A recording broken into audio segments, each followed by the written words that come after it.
अवधूत चिंतन श्री गुरुदेव दत्त श्री स्वामी समर्थ.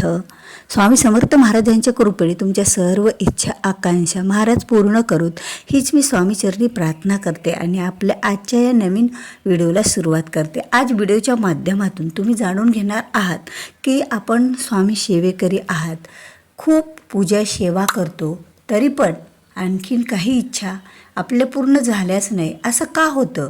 स्वामी सर्व इच्छा पूर्ण का करत नाहीत? या सर्व गोष्टीची माहिती तुम्हाला या व्हिडिओच्या माध्यमातून मिळणार आहे. त्यामुळे व्हिडिओ हा स्किप न करता शेवटपर्यंत पहा.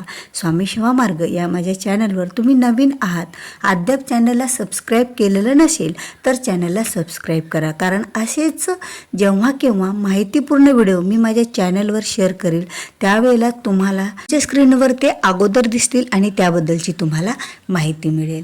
तर आपण स्वामी सेवेकरी आहोत, स्वामींचे भक्त आहोत.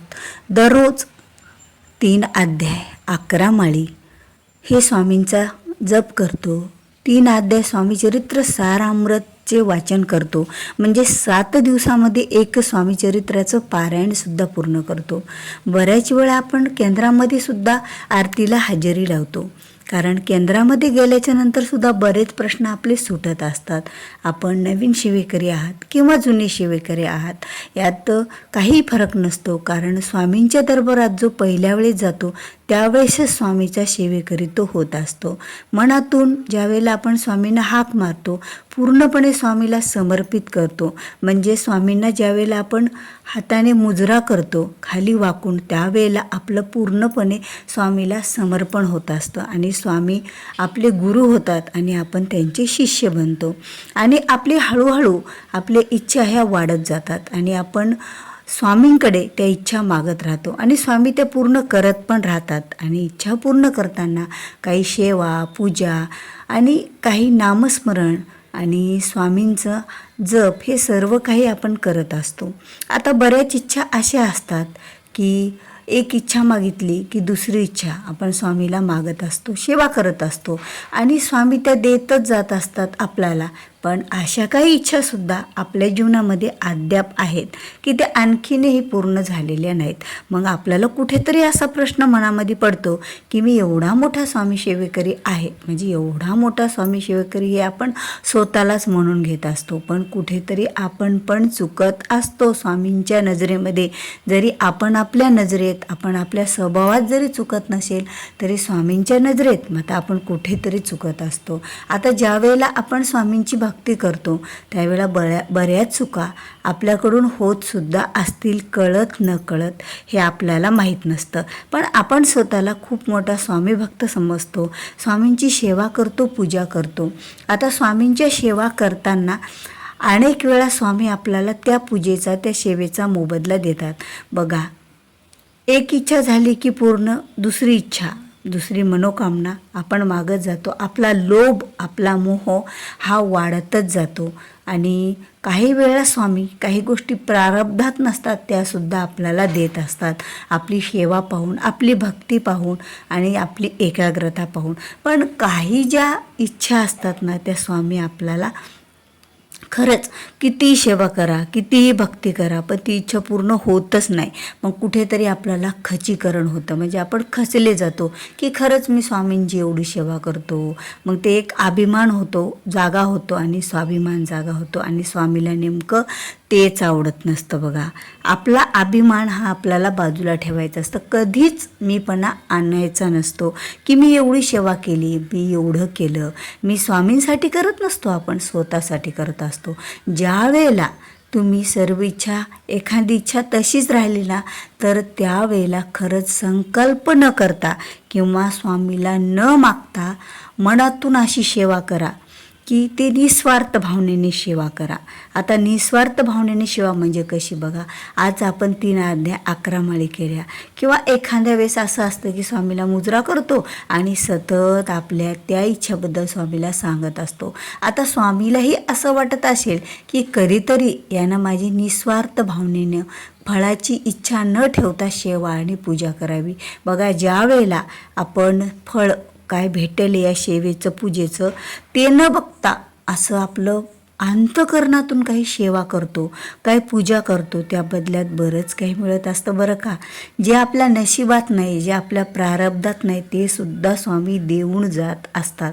मग ज्या वेळेला एखादी इच्छा पूर्ण होत नसेल ना, ती इच्छा तुम्ही बाजूला ठेवायची, ती इच्छा मनातसुद्धा आणायची नाही आहे. आणि आता नाही, आता आपण खूप स्वामीकडून मागून घेतलं, हे माग ते माग, आणि ते स्वामीने दिलेसुद्धा.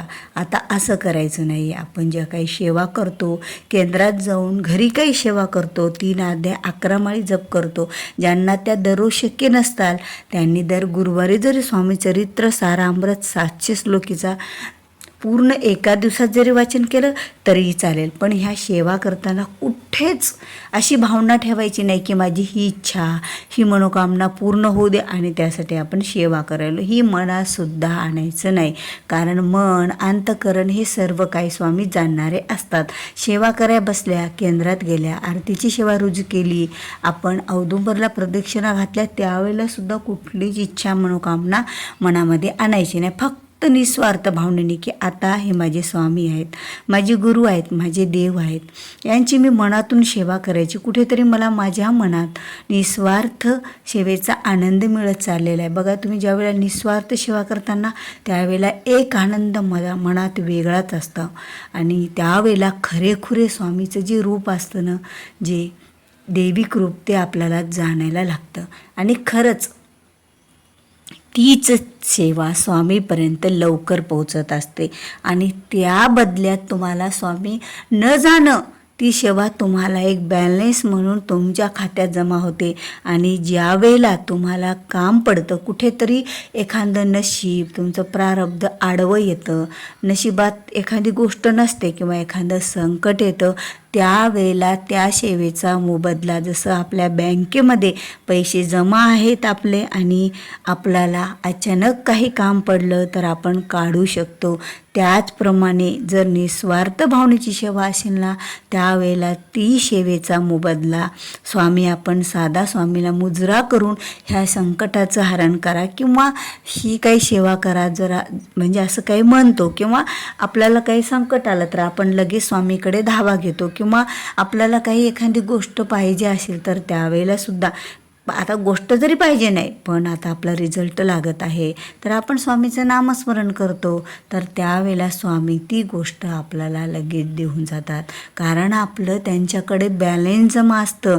तेवढ्या वेळेतच आपण काही सेवा करू शकत नाही आहेत, पण जे बॅलन्स जमा असतं ना, त्या बॅलन्सचा मोबदला आपल्याला यावेळेला त्या सेवेचा, त्या पूजेचा, जी काही भक्तीचा, श्रद्धेचा मिळत असतो. म्हणून तर सेवा ही निस्वार्थ भावनेने करायची आहे स्वामी सेवेकरांनो, स्वामी भक्तांनो. कारण निस्वार्थ भावनेची जर ही सेवा असेल ना, तर ती सेवा कधी कामाला देईल, त्याचं फळ कधी मिळेल. आणि काही गोष्टी अशा असतात ना की स्वामी योग्य वेळ आल्यानं देतात, त्या गोष्टी त्या वेळेसाठीच योग्य असतात. ती जर एखादी इच्छा आपल्याला स्वामीने अगोदर दिली तर ती काहीतरी आपल्यासाठी आपल्याला वाटतं की त्यावेळेला ती इच्छा पूर्ण व्हावी किंवा ती चांगली आहे, पण स्वामीला माहीत असतं की त्या गोष्टीसाठी वेळ कोणती चांगली आहे. त्यांनी सगळं मागचं पुढचं विचार करून त्यावेळेला आपली ती इच्छा मनोकामना स्वामी लगेच पूर्ण करतात.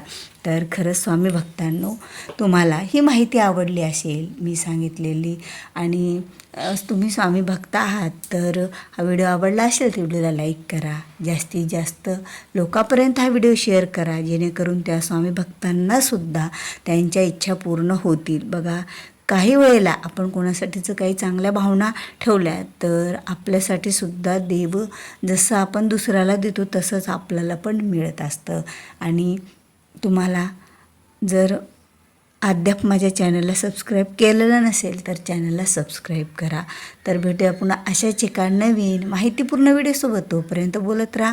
श्री स्वामी समर्थ. जय जय स्वामी समर्थ.